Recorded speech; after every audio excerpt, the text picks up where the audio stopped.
Ką galite pasakyti apie tai, ką širdį nešiojatės išlikusio po studijų, ką naudojate darbę, jaučiat, kad tai yra tiesiog patirtis fakultetą įgyti?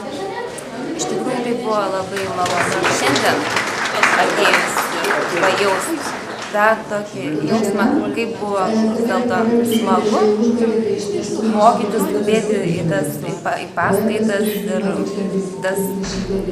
tas jaudulys toksai užlietas, toks labai buvo malonus prisiminimas buvimo universitete. Tiesiog bendras suvokimas ekonominiai situacijai ir apskritai gyvenime, žmogus jauties nebėščias iš tikrųjų.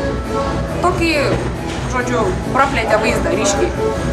Labai malonus prisiminimai, iš tikrųjų pakankamai aukštas lygis studijų nustebino, nes teko mokytis ne vienam universitete.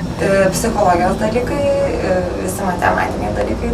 Įgyta patirtis ir tiesiog man visada prisimenu tokią frazę, kad žmogus nežino savo galimybių, savo jėgų nežino tol, kol jų neišbando. Bet būtent universitete buvo suteikta galimybė išbandyti savo jėgas ir suvokti, ką aš galiu. Tapę mano namai, iš tikrųjų, antrieji.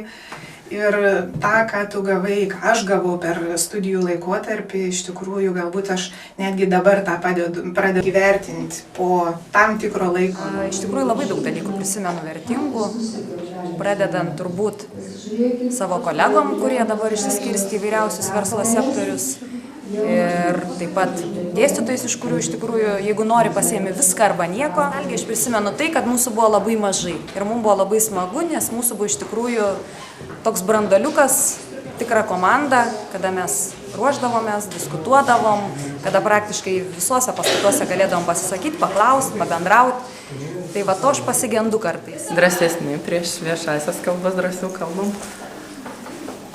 Bakalaurus rašant, galbūt arčiau prisilietėm viešiukai būtent prie viešųjų sektorių ir lindam truputį giliau, pajutom, ką reiškia dirbti viešajam. O šiaip geri prisiminimai, jei grįžtame tokius susitikimus, mielas sugrįžti, mielas lankyti kolegas. Ten dėstytojų supratingumą, šilumą, vertinu jų pastangas perteikti kuo geriausias tiek teorinės, tiek praktinės žinias. Šių akimirkų buvo studentavimo, su atstovybės reikalų nuo pirmo kurso ir renginiai, dėstytojai nuostabūs pasitaikė.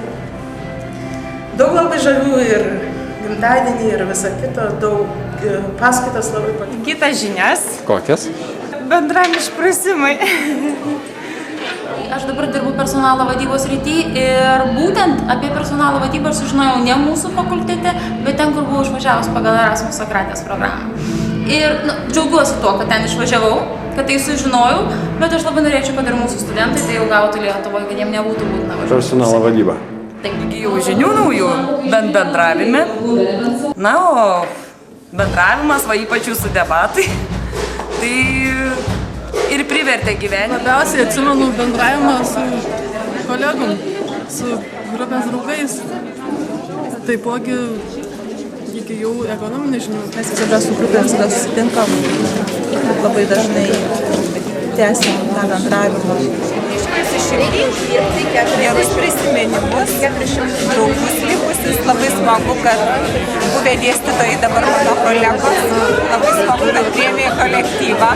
Vertingiausi visada yra prisiminimai, praleisti gerą laiką, dėstytojus, kažkokius tai nutikimus, linksmus. Dirbti mums pinigų. Taigi, jeigu šalyje ekonominė krizė ir mes neturime darbo, tai kambariau padaryti. Jisai nieko neturi, bet jisai gali atimti. Taigi, naudingas žinias, teorinės, tiek praktinės, gerus santykius su dėstytojais. Vertingo tikriausiai, ką atsimenu, tai yra po paskaitinė veikla, tai yra tos galimybės, kurias suteikia organizacijos fakultete, tai yra AISEC-as, tai yra studentų atstovybė ir patys renginiai ir galimybė tos renginius organizuoti. Pirmiausia, tikriausiai atsidurti jaunų žmonių terpėje. Iš tikrųjų, žinių gavau, tai yra didžiausia vertybė. Grupė buvo, bet nuostabūs žmonės. Studentos tarybos narys ir viceprezidentas tarptautiniams reikalams. Tai va tai ir išliko labiausiai atminty ir iš ten daugiausiai draugų liko ir pažinčių. Kažkokies turtingi, nerealūs metai buvo. Taip linksmai negyvenu niekada tikriausiai.